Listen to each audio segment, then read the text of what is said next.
What is going on, Colts Nation? Welcome back to another episode of Bring the Juice. Your guy, Cody, here, back with another episode.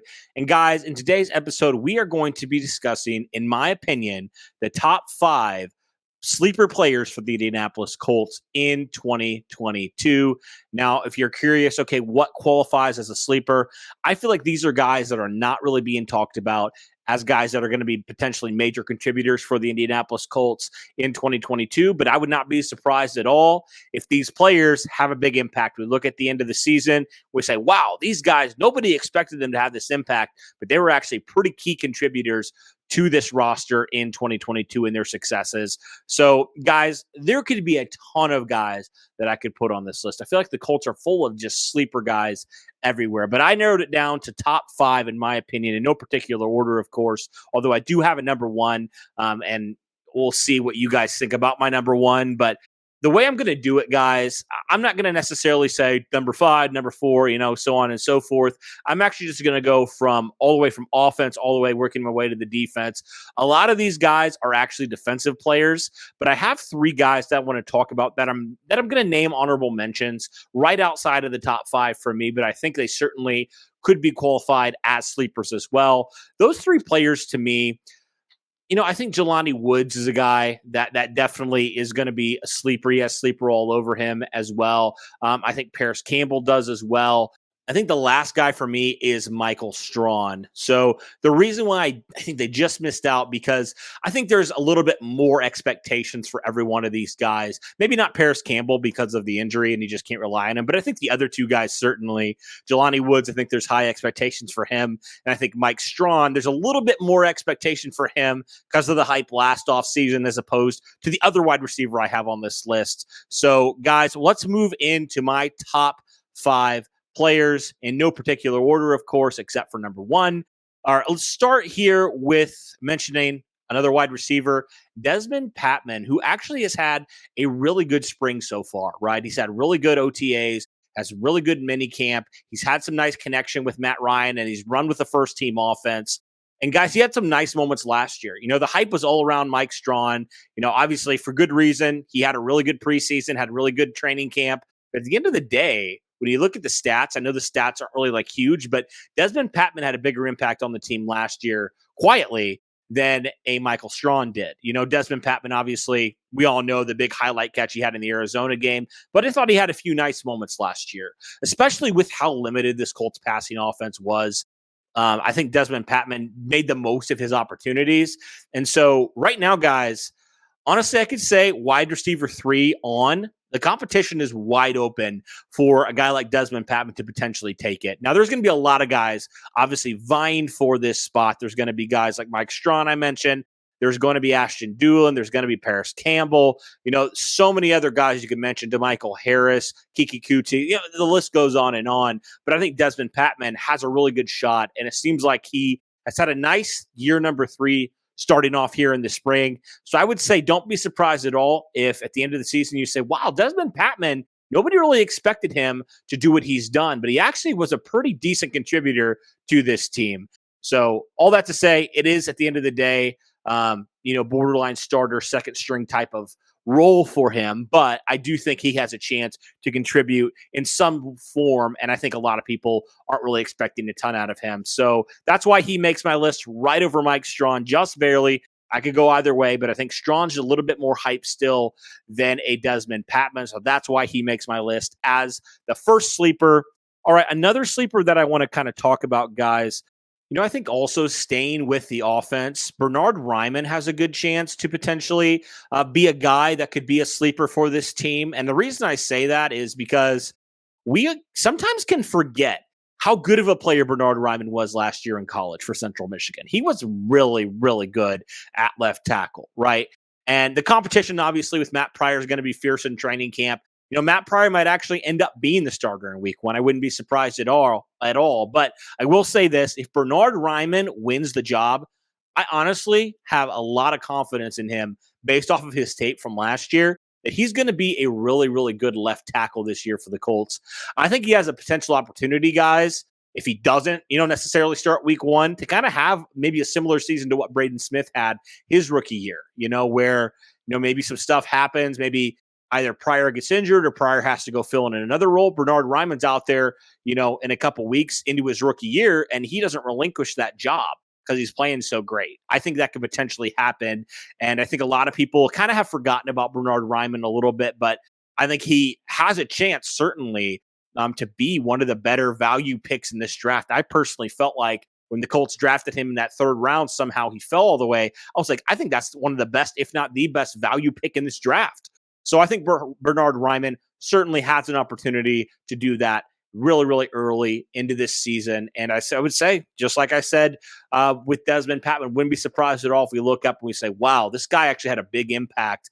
Not a whole lot of people talked about him. So he's a guy that I think is a sleeper for this team and that could potentially contribute and have a big contribution, obviously, if he's protecting Matt Ryan's blind side all season. So those are the two guys I have on offense, guys. There's a couple guys I want to talk about on the defensive side. I'll start with a defensive interior defensive line.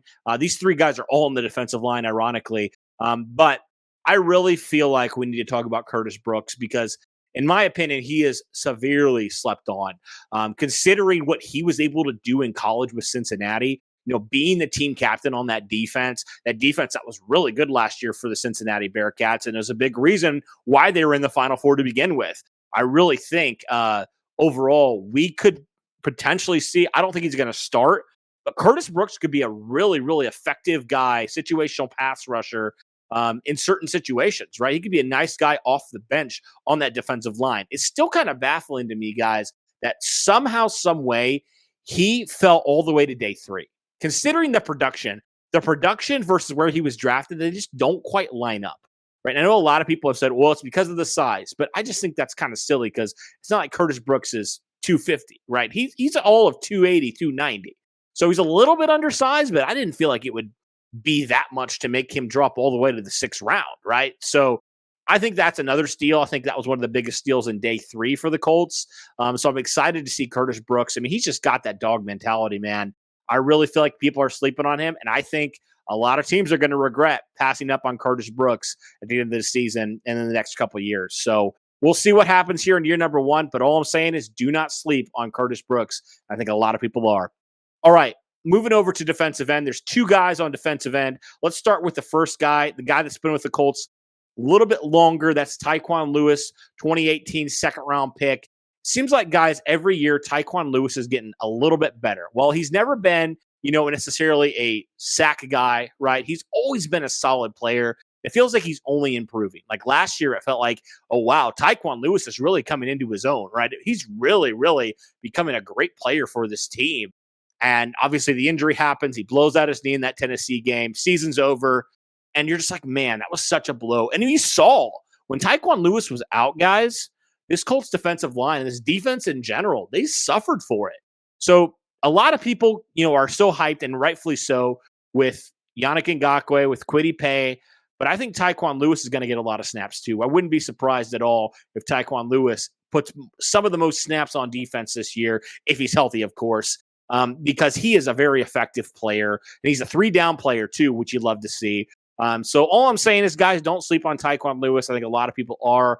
But I certainly think if he can get back to his form he was at, I think he's certainly going to be a really key piece to this defense and could be a really big piece to why this defense, goes from good to great. I really feel like he is. And I'm excited to see him working with new head coach or new defensive line coach, Nate Ollie. I'm really excited to see how that kind of rejuvenates him in certain ways, right? Because, we all talk about, it's been well documented how bad Brian Baker was last year at defensive line coach. I mean, it goes to show that, Matt Eberflus, when he left for Chicago, he took every player but Brian Baker, who actually got fired. So all that to say, guys, I think Tyquan Lewis, if he's healthy, could be in for another big year. And I think a lot of people are sleeping on him.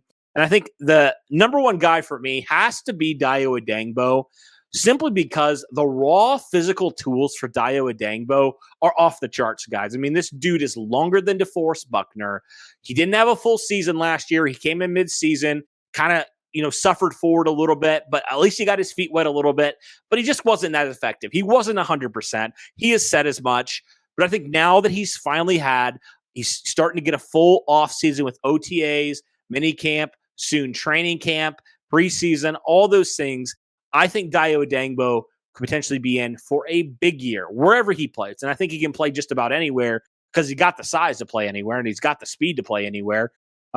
But guys, this guy is physically like insane. And if he didn't get injured, I firmly believe he would have been a first round pick in that 2020 draft. I really do believe that guy. I really think he would have been a first round pick in that 2021 draft. I really think so, guys. So all that to say, Dayo Odangbo, my number one guy, I think for a reason. And I think don't be surprised at all if Dayo Odangbo is a force on that defensive line here in his second year with the Colts. So, guys, that'll do it for my 5 sleepers for the Indianapolis Colts. Let me know what you guys think about this list. Do you agree with me? Do you think there's maybe other players that I forgot to mention? Who is your biggest sleeper out of my list? Let me know all those things in the comments below. Thank you guys so much for all your support and all your listening and just all your feedback. Honestly, it really helps us try to figure out, okay, how can we put the best product out there for Colts Nation? And we love to obviously do these videos to continue to build the hype, especially at this point in the offseason where it's kind of the dead period. We're still about a month away from training camp. There's not a whole lot going on, but we want to continue to pump out the content because you guys deserve it, because Colts Nation, you guys are amazing. Thank you guys so much for tuning in. And as always, guys, go Colts.